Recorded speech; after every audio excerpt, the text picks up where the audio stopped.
kangkong.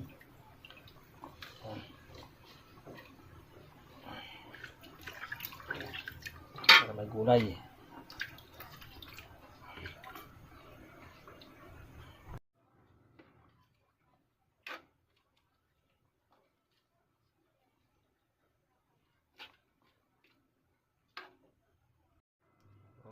Lagyan natin ng pangsigang.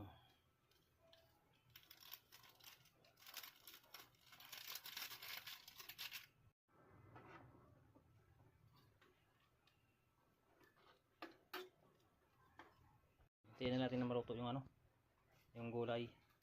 Kasi ito, magprito pa tayo. Para bukas naman yan, baon ko bukas. Ito ulam namin ngayon. Kaya na tayo mga ka-driver. Yung sabaw, usok-usok pa. Tapos yan, yung prito, ulam ng anak ko. So tara na, kaya na. Let's go.